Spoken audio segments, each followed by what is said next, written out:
तुम के बात पकड़ लो तो कोई बात बने,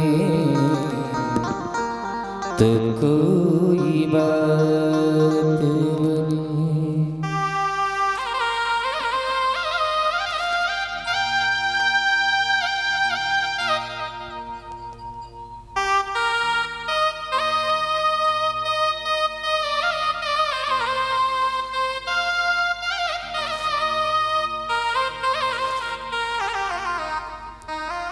कल की बेला में आप सभी ने कथा जो श्रवण की थी, वो कथा कहाँ श्रवण की थी भैया? आवाज बढ़ाओ।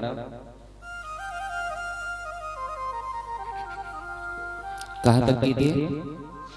कन्हैया के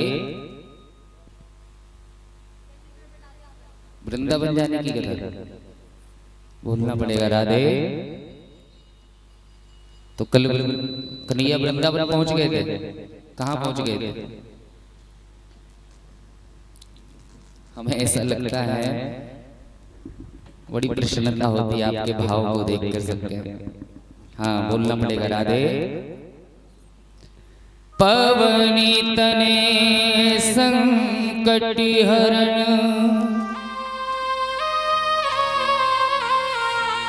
मंगली मूर्ति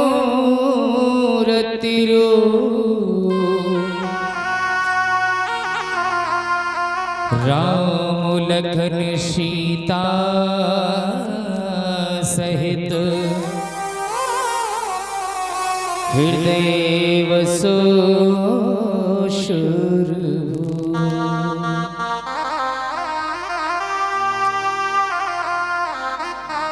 बोलिए हनुमान जी महाराज की। कल सभी ने हमारे कन्हैया के जन्म की कथा को श्रवण किया था। बोलना पड़ेगा। राधे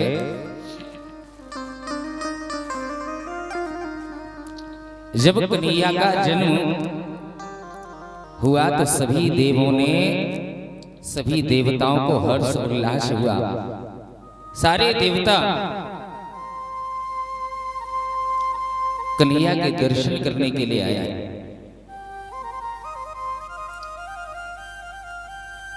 जब कन्हैया को वसुदेव बाबा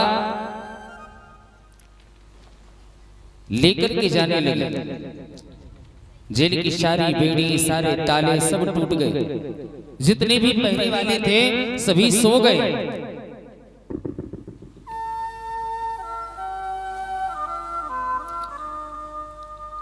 जब उन्होंने लेकर के नंद बाबा के यहाँ गए तो रास्ते में यमुना जी भी बहुत ही उछाल पर थे।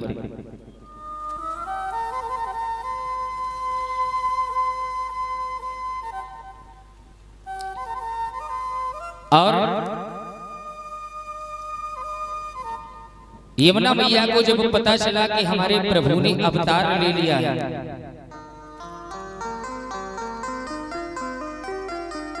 नंद बाबा कि यहां जा रहे हैं, वसुदेव जी महाराज जब यमुना मैया में अंदर प्रवेश कर गए, क्योंकि जब ब्रिज में अगर जाना मथुरा से तो यमुना मैया के किनारे पार करना पड़ता था। बोलना पड़ेगा। राधे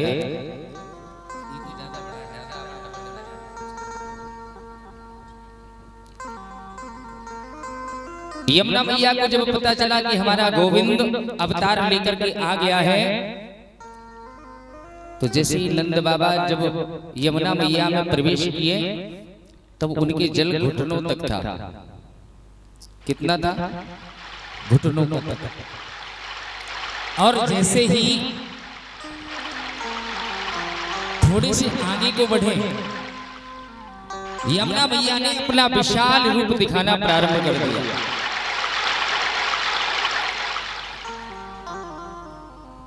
और जैसे ही विशाल रूप दिखाना प्रारंभ किया तो जल का स्तर कहां तक आ गया?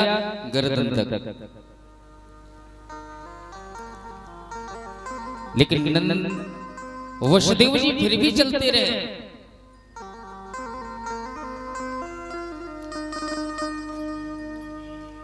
यमुना मैया ने देखा कि हमारे प्रभु हैं तो इनके चरण बंदन तो मुझे करना ही है, बोलना पड़ेगा राधे। और इनके जब चरण बंदन मुझे करना है तो जल का स्तर बढ़ाना पड़ेगा, क्योंकि गोविंद कहाँ है? सर के ऊपर।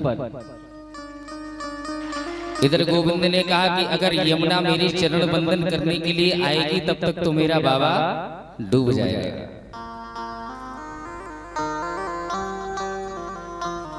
तो भगवान ने क्या किया? थोड़े से खिसके और अपने पैरों को लटका लिया। वसुदेव जी महाराज देख नहीं रहे, आगे चल रहे। कन्हैया के पैर पीछे लटके और पैर बढ़ते चले गए, और जैसे ही यमुना मैया का उछाला आया, कन्हैया ने अपना चरण उसी में डाला। और जैसे ही यमुना मैया ने चरणों को स्पर्श किया, वैसे ही यमुना मैया फिर से घुटने पर ही आ गई, बोलना पड़ेगा राधे। यमुना मैया का एक नाम और भी है, भगवान के विवाह में आपको प्राप्त होगा। इन्हें कालिंद्री मैया के नाम से भी जाना जाता है।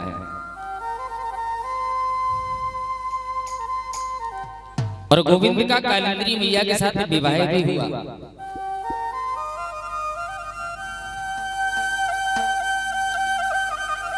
आज गोविंद को लेकर के वसुदेव बाबा गए हैं, और वहां पर यशोदा मैया लेटी थी। उनको इतनी गहरी नींद आ गई कि उनकी आंखें नहीं खुली। बाबा गए, कन्हैया को उनके बगल में लेटाया, और जो योग माया ने कन्या के रूप में उपस्थित थी, उनको लिया और वापस आ गए, बोलना पड़ेगा राधे।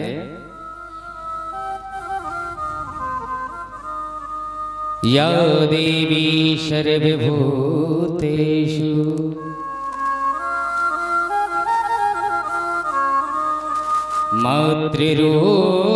मातृरूपेण संस्थिता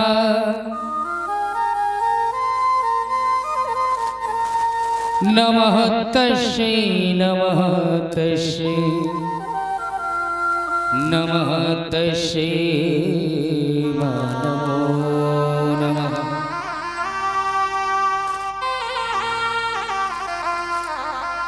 और जैसे वसुदेव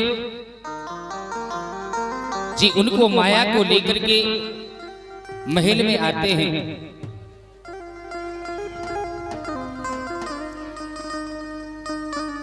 और जैसे ही अंदर प्रवेश करते हैं जेल के, तो सारे ताले अपने आप ही लग गए, सारे पहले वाले अपने आप ही उठ गए।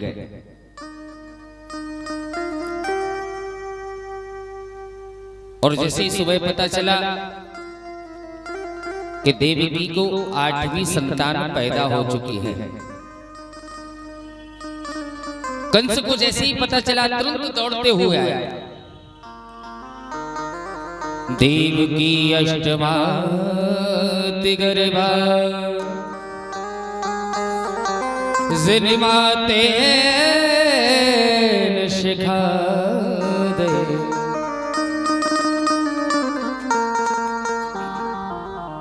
कंस को जैसे पता चला दौड़ते हुए आया, और देखा तो कन्या के रूप में वो लेटी हुई थी।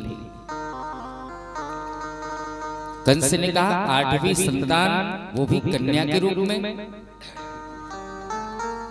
आकाशवाणी तो हुई थी कि देवकी का 8वां गर्भ, तो नारद जी ने मुझे सही बताया कि 8वां कोई भी हो सकता है, जिधर से आप गिनोगे वही पहला होगा, और जिधर आकर के गिनती खत्म हो जाए वही 8वीं होगी।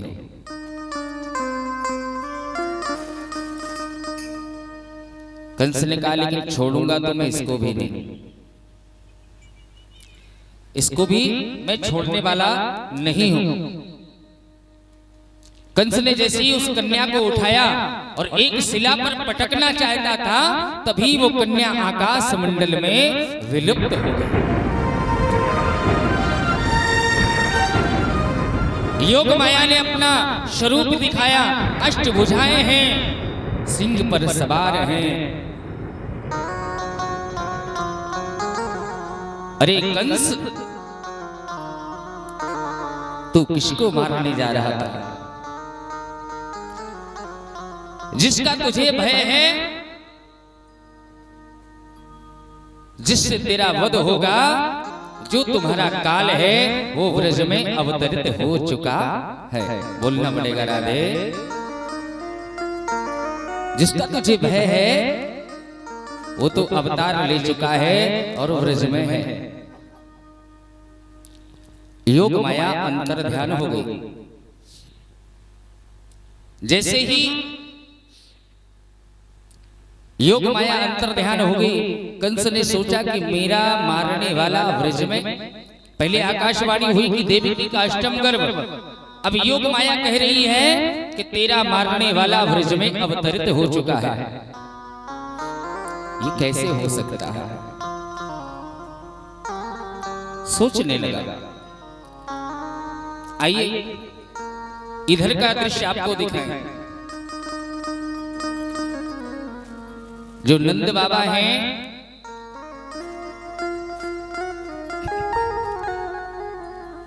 यशोदा मैया लेटी है, नंद बाबा भी सो रहे हैं।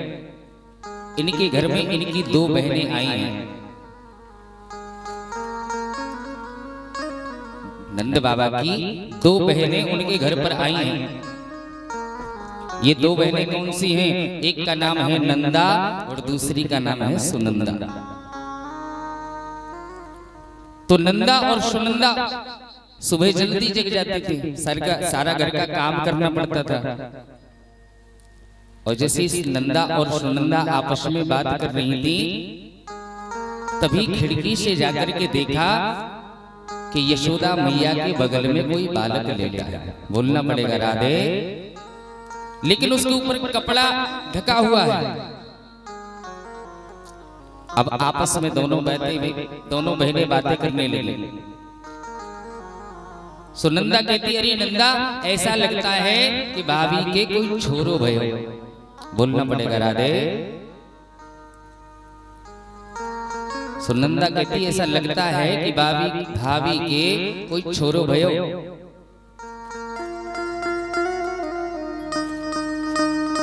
नंदा कहती, तो देखो तो सही है क्या, छोरा है कि छोरी है? बोलना पड़ेगा राधे। सुनंदा कह रही, बहन मुझे देखने में तो डर लग रहा। बोले क्यों?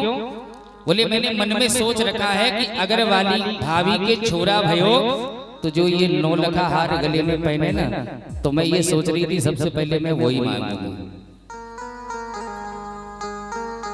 नंदा कहने लगी, सोच तो मैं भी रही थी बहन। बोले कहीं छोरी भाई तो? बोले छोरी भाई तो कोई बात नहीं, मांग नहीं पाएंगे, जो देना होगा तो वो देंगे। आप उनका भाव गलत मत समझना, क्योंकि घर में अगर कोई खुशी आती है, कोई माहौल आता है, तो हर किसी का हक होता है देने का। और मांगना उसी से जो दे दे खुशी से। बोलना पड़ेगा राधे। आज के लोग हैं, घर में कोई आ जाए, एक जगह बैठे थे, सज्जन थे, तो सुबह से उनके मोबाइल पे कम से कम 10 फोन आए। जब मैं वहीं बैठा था, हमने कहा भैया फोन क्यों नहीं उठाते? बोले महाराज सुबह सुबह से मित्रों के इतने फोन आते, कोई कहते 5000 रुपए दे दो, कोई कहता 10,000 रुपए दे दो। महाराज कहीं कोई ना कोई कुछ ना कुछ मांगता, कोई गाड़ी मांग रहा है। हमने कहा तो फोन क्यों नहीं उठाते? बोले महाराज उठा लेंगे तो देना पड़ेगा। हमने कहा तो मना भी तो कर सकते हो, दूसरे को आशा में नहीं डालना चाहिए। अगर आपने आशा दे दी तो आशा के बाद व्यक्ति को निराशा मिलती है। बोलना पड़ेगा राधे। अगर आप आशा नहीं देंगे तो वहां निराशा भी नहीं आ सकती। अब आपने कह भी दिया, और न तो ना का उत्तर है ना हाँ का उत्तर है, कोई पता ही नहीं कि आप देंगे भी या नहीं देने वाला है। तो किसी को धोखे में नहीं रखना चाहिए।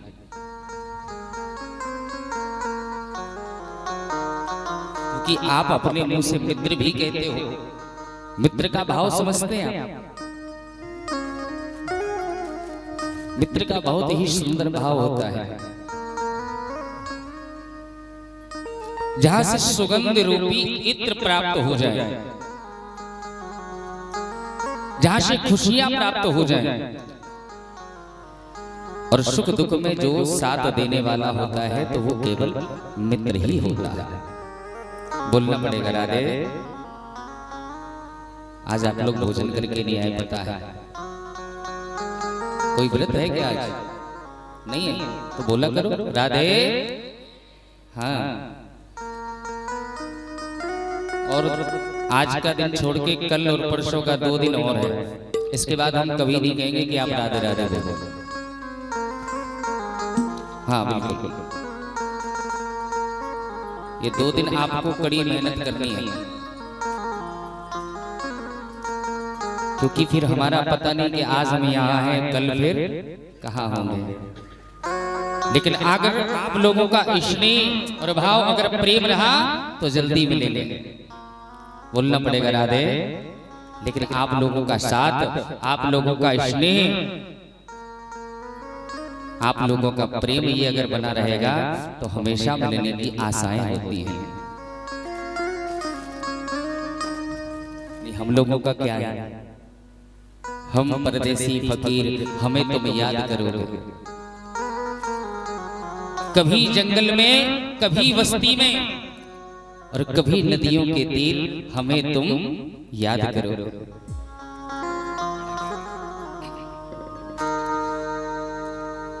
हम लोगों का वही है, रमता जोगी बहता पानी, जिसकी महिमा राम न जाने।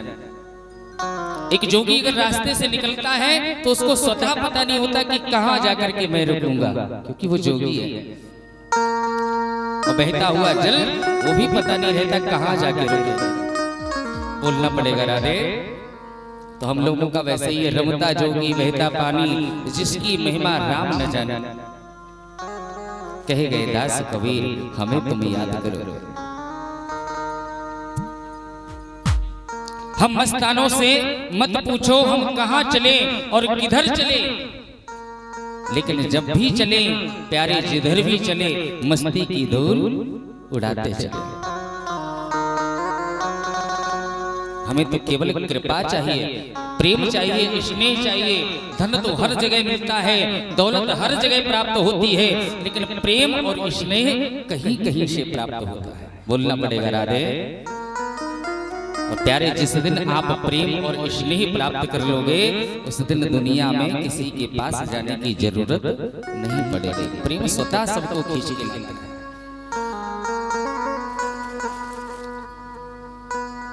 आज नंदा और सुनंदा भी कह रही है कि अब जो होगा तो देखा जाएगा, पहले देख लो कि है क्या, छोरा है कि छोरी है। और जैसे ही नंदा सुनंदा ने जाकर के पट को हटाया तो देखा एक बालक नई नई किलकोटी और खिलकोड़ी कर रहा है। बोलना पड़ेगा राधे। और वो कौन है? मेरा प्यारा गोविंद है। बोलिए गोविंद भगवान की जय। आज एकदम से वहां से चिल्लाती हुई भागी, अरे बाबा सुनो तो सही, अरे बाबा सुनो तो सही। इतने में मैया की नींद खुल गई, उठ के बैठ गई। क्या हुआ? अरे तुम्हारे बगल में छोरा और गांव में ढिढोरा, तुमको पता ही नहीं। बोलना पड़ेगा राधे। तभी से ये कहावत चली है, बगल में छोरो और गांव में ढिढोरा। मैया को स्वतः पता नहीं है कि गोविंद उनके बगल में लेटा है, और पूरे ब्रज में हल्ला होने लगा सा। बाबा एकदम भागते हुए, क्या हुआ? कोई बात हो गई क्या? बोले नहीं, छोरा भयो छोरो। और जिसके 60 साल में 80 साल में छोरा हुआ हो तो उसे कितनी खुशी होगी बताओ। बोलना पड़ेगा राधे।